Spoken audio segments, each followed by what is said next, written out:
Bienvenidos a Palabras con Salud, un punto de encuentro donde hablamos con los mejores expertos para cuidar nuestro bienestar. Soy Marina Montiel y aquí cada palabra cuenta para mejorar tu salud.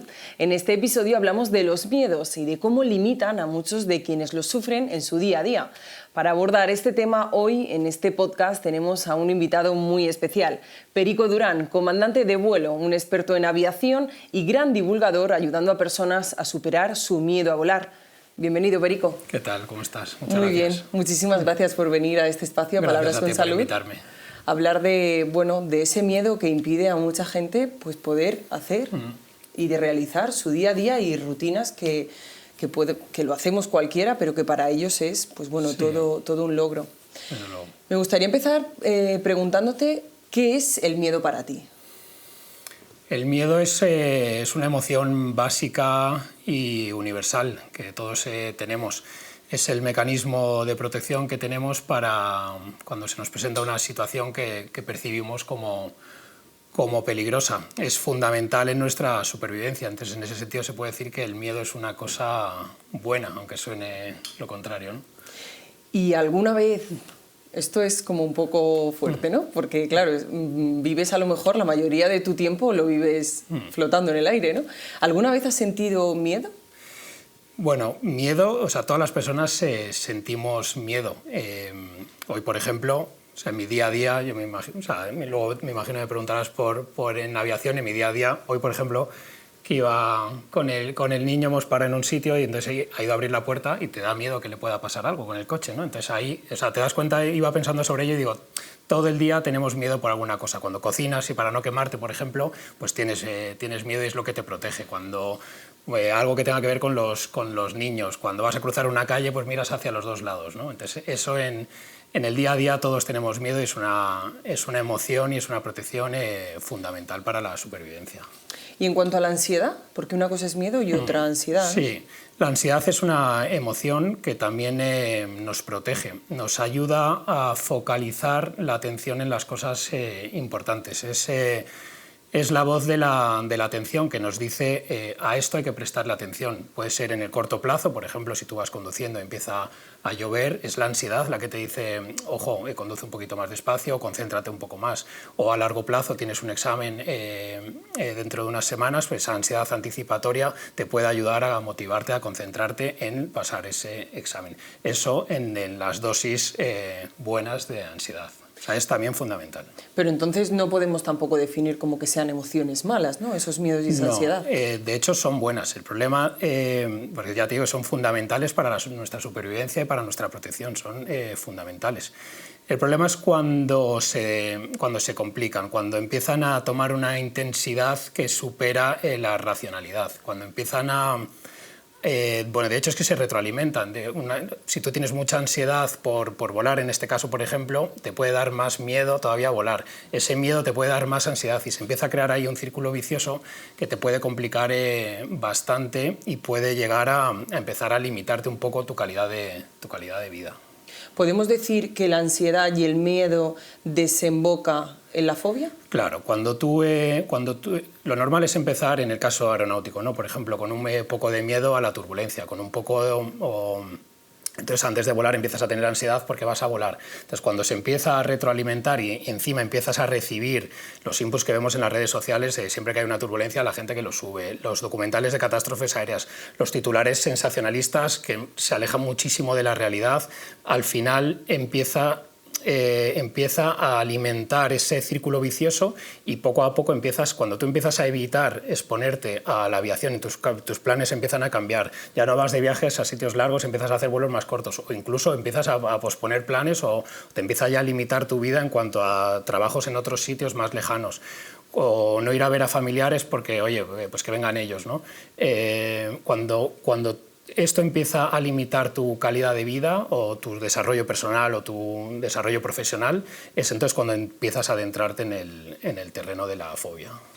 Y de ahí, bueno, pues deriva o lo llamamos, aerofobia. O lo conocemos, aerofobia. Aerofobia, exacto. La aerofobia es el miedo irracional y desmedido ante un peligro que no es tanto, pero que tú percibes como tanto y que lo que haces es evitarlo por completo. ¿Y cómo puede darse cuenta alguien de que tiene aerofobia o no? Porque claro, ¿Puede darse el caso de que alguien sufra aerofobia, pero como no se ha enfrentado a una turbulencia o a algún momento Sí. diferente en un vuelo, lo sufra? Sí, o sea, de hecho es curioso porque la edad media de aparición de la aerofobia es a los 30 años, con gente que también ya ha volado, pero bueno, puede alimentarse desde una experiencia un día que hay una turbulencia grande, no la has entendido, te has asustado y ya vuelves a entrar en ese círculo vicioso. O también por imitación. Eso es, por ejemplo, es algo que preocupa mucho a los padres, sobre todo, es transmitirles ese miedo a los niños. Los niños de repente empiezan a percibir que, oye, cada vez que viajan en avión, aquí hay tensión, aquí hay miedo, entonces también lo puedes aprender. Pasa mucho a las mujeres cuando se quedan embarazadas, por ejemplo. Empiezan a tener más miedo del normal, o sea que sí es algo que lo habitual, ya te digo, la aparición media, 30 años más o menos, es con gente que ya ha volado. Sí, claro, o sea, y quizá, no sé si habrá o no, eso tendría que decirlo un experto, ¿no? Pero si hay el factor genético, pero si no existe factor genético, por lo menos lo que los niños ven en los padres desde niños, sí, luego se ve replicado quizá claro, en ellos. Ese es el aprendizaje vicario, ese aprender por imitación. El niño percibe que cada vez que van de viaje, de hecho eso por ejemplo me lo contaba un señor hablando con él, que cada vez que van a viajar él se pone tan nervioso que todos los viajes empiezan con una bronca en el aeropuerto a los niños. Entonces los niños enseguida ya empiezan a relacionar el viaje con bronca. Y entonces se van una semana y los 2 primeros días pues hay más rollo. Y entonces es el aprendizaje vicario, el aprendizaje por imitación de lo que le sucede a tus padres, ¿no? O incluso a una pareja o incluso a veces también al vecino en el avión, ¿no? Si tú estás normal pero empiezas que el otro pasajero se empieza a poner muy nervioso, te puede alterar a ti, ¿no? O sea, también se puede dar ese caso. Sin duda. No sé si tienes ejemplos de limitaciones, casos reales que hayas visto, porque bueno, con tantos años tengo en un muchísimos, avión. Sobre todo por redes sociales, en el aeropuerto y en el avión también he visto muchos, pero al final yo cada día pues hablo con 5 o 10 personas de esto específicamente, gente que no conozco y que cuenta todas sus historias. Entonces, por ejemplo, hay una señora que Argentina tiene tres nietos que han nacido aquí en España y no los conoce porque no se atreve a venir. Y para la hija irse a Argentina pues es un gasto que ahora no se puede permitir con 4 niños. El hijo mayor tiene 11 años ya. La señora no les ha visto, pues no se atreve a viajar. Entonces ese es cuando te empieza a limitar tus relaciones personales o familiares. Tengo casos de gente que ha rechazado ofertas de trabajo. Un chico de Colombia, un ingeniero, un trabajo en Berlín lo rechaza porque no se atreve a viajar. Una oportunidad de su vida. La rechaza por no atreverse a hacer un vuelo de 12 horas, le hace demasiado bola, ¿no? Entonces, casos de ese tipo, una señora que el sueño de su marido es viajar y conocer Japón y ella no le puede acompañar y se empieza a plantear separarse para no limitar a su marido en su vida. O sea, que casos hay miles. ¿Y cómo se frena o se trata todo esto? Porque, claro, son cosas que, bueno, considero que se pueden cambiar. La clave es, lo primero es que la persona se dé cuenta que tiene un problema o que ese problema está empezando a desarrollarse, aunque sea al principio. A mí es que me da un poco de miedo las turbulencias.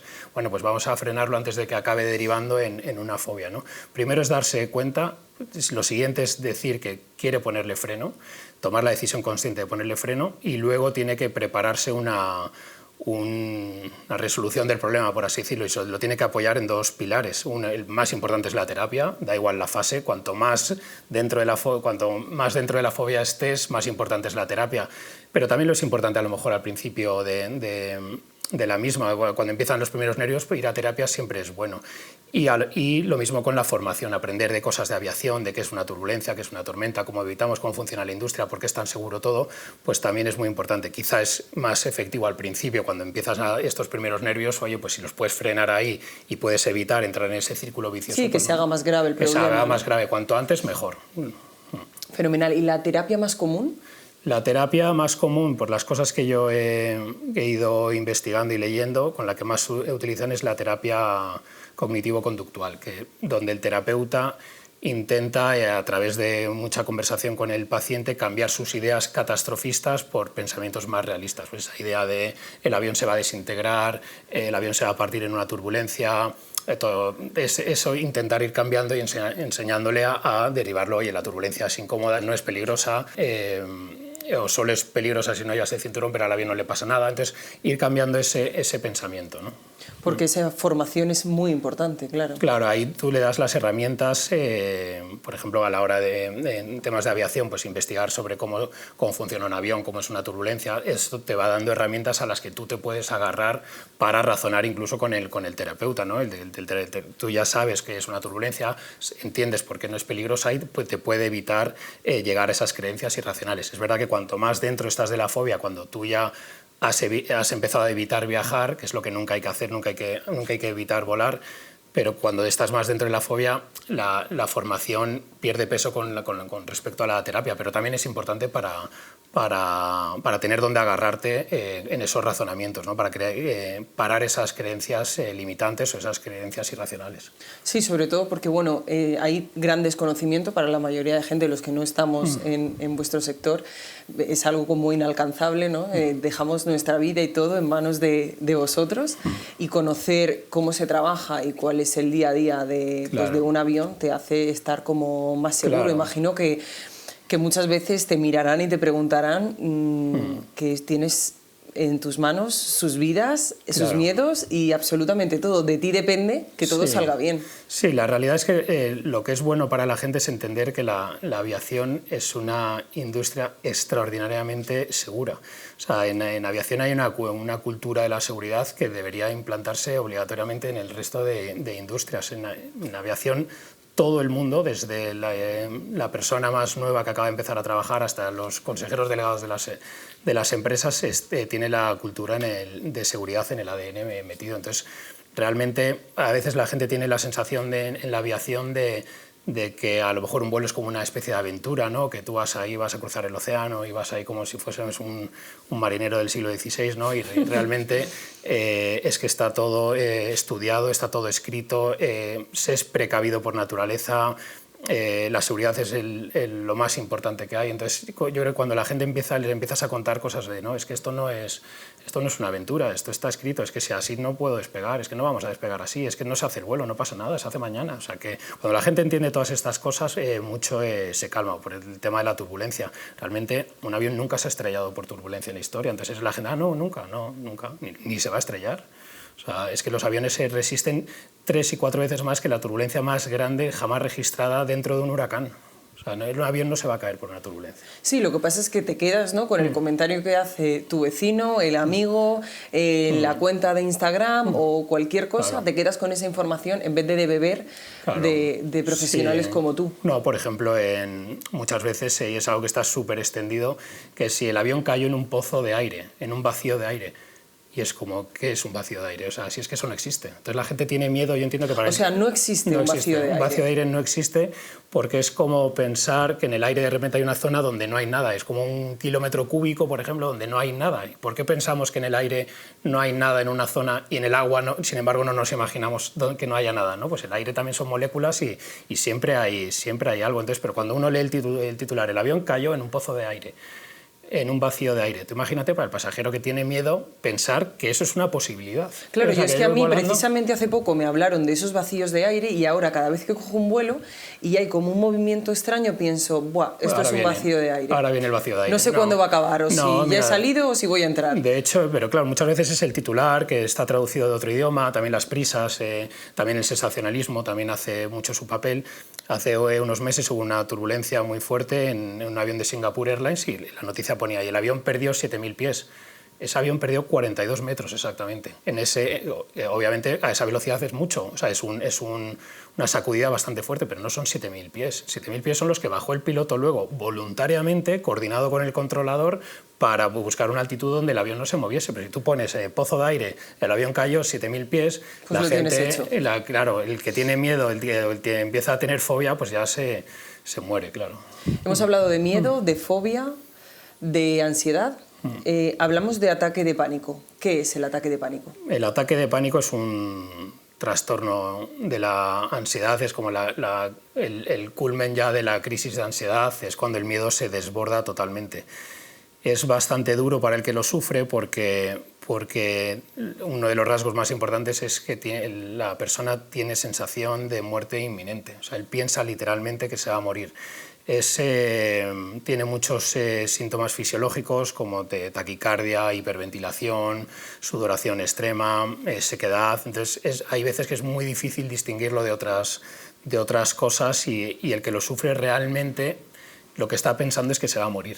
Entonces es verdad que no dura mucho, y eso también es una cosa que a ellos les viene bien, saber o ser capaces de interiorizar, que es muy difícil para ellos. Realmente un ataque de pánico es un chute, por así decirlo, enorme de adrenalina. Entonces el cuerpo tarde o temprano lo acaba quemando, pero mientras ese chute de adrenalina está ahí, durante esos 10 minutos de duración, la persona lo pasa extraordinariamente mal. ¿Y cómo reacciona, Peri, la tripulación ante estas situaciones pues volando? Mira, la tripulación está entrenada para lidiar con estas cosas. Lo que pasa es que cuanto más información tengan de primeras, les viene mejor. Yo por eso siempre recomiendo a la gente que me dice, yo les digo, cuando entres al avión dile al tripulante que esté, oye, yo vengo muy nervioso ya por esto, oye, yo lo paso muy mal, o yo vengo hoy con bastante ansiedad por este tema, porque ya les pones precavidos, porque cuando le da el ataque de pánico a la persona, el tripulante llega y primero tiene que ver a ver qué es, porque no sabe si es un infarto, no sabe si es otra cosa. Si tú ya lo has precavido, pues ya le estás dando alguna pista. Entonces lo normal es el tripulante llega, le empieza a atender. La tripulación se organizan, unos vienen a coordinarse con nosotros, a darnos la información, se busca un médico o alguien de personal sanitario, o también muchas veces un psicólogo, porque hay veces cuando tú ya identificas que es un problema de este tipo, un psicólogo puede venir muy, muy bien. Entonces, ya coordinados con nosotros en un primer momento, como no sabes si es un ataque de pánico, es un infarto y tal, nosotros ya empezamos a elaborar un plan de ver a ver dónde estamos, dónde tenemos un aeropuerto cerca, dónde podrían atenderle mejor, y vemos la gravedad del asunto para ver la prisa con la que tenemos que entrar en un aeropuerto. No. En el momento en el que nos dicen que es un ataque de pánico, que hay un médico y que ya la cosa se está calmando poco a poco, pues bueno, tú ya sigues un poco empiezas a valorar la posibilidad de seguir a tu destino normal sin tener que pedir emergencia médica o meterte con mucha prisa en un aeropuerto si fuese el caso de un infarto o de otro tipo. Entonces, bueno, la coordinación es bastante rápida. ¿Alguna vez has sentido miedo en un momento complicado? Bueno, a ver... ¿O has vivido algún momento de un compañero? En el tema del miedo, el miedo y la ansiedad tienen bastante estigma. Entonces, pero realmente, como hemos visto antes, son emociones fundamentales para la supervivencia. Entonces, igual queda raro decir que un piloto tiene miedo o tiene ansiedad porque se puede interpretar como una cosa que no es, pero es verdad que si le damos la vuelta, dices, oye, no, yo voy a volar con un piloto que no tiene nada de miedo a nada.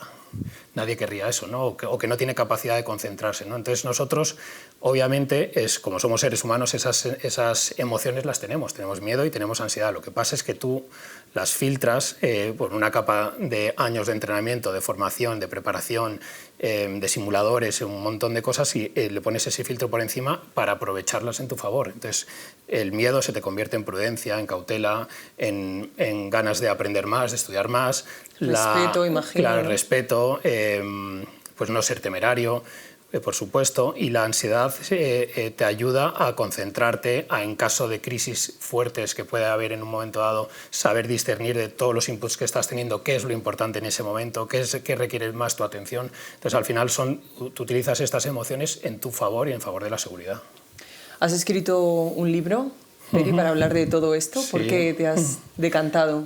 Pues al final es un poco porque pues lo que te decía antes, yo a lo mejor recibo la verdad que muchos mensajes con este tema, porque este es un miedo muy, muy común. Y bueno, yo voy subiendo cosas a mis redes sociales de estos temas, pero también subo otras cosas de mi vida o de mis viajes con Peri, mi hijo y tal.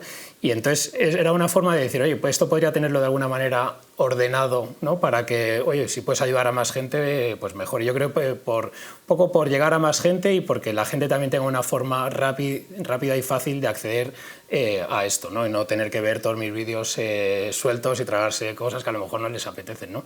Entonces era un poco, pues, ha surgido de manera natural. Entonces la verdad que es un libro bastante fácil de leer y va a tratar de turbulencia y climatología adversa. Entonces, de una manera fácil, lo que pretendo es desmontar todas estas cosas, estos mitos que hemos hablado de la turbulencia va a partir el avión, los pozos de aire, pues, o también explicar cómo lidiamos con las tormentas, qué tecnología tenemos para evitarlo, cómo funciona la aviación como industria en cuanto a la seguridad, lo que hemos hablado de la cultura de seguridad. Pues son muchas cosas que voy contando para darle herramientas a la persona para que luche y parta este círculo vicioso antes de que la cosa se le complique y esto empiece a limitar su vida. Pues Perico Durán, hemos llegado al final de este interesante podcast. Muchas gracias. Muchísimas gracias por enseñarnos qué es el miedo, la ansiedad, un ataque de pánico, por enseñarnos también la seguridad con la que os tomáis vuestro trabajo y que, bueno, cuando subimos a un avión estamos en las mejores manos. Así es. Muchas gracias por venir aquí, está muy a gusto. Gracias. Muchísimas gracias. Y a vosotros los que nos veis y nos escucháis, gracias por acompañarnos un episodio más y aprender con Perico Durán acerca del miedo, la ansiedad y la aviación. Nos vemos en el siguiente episodio.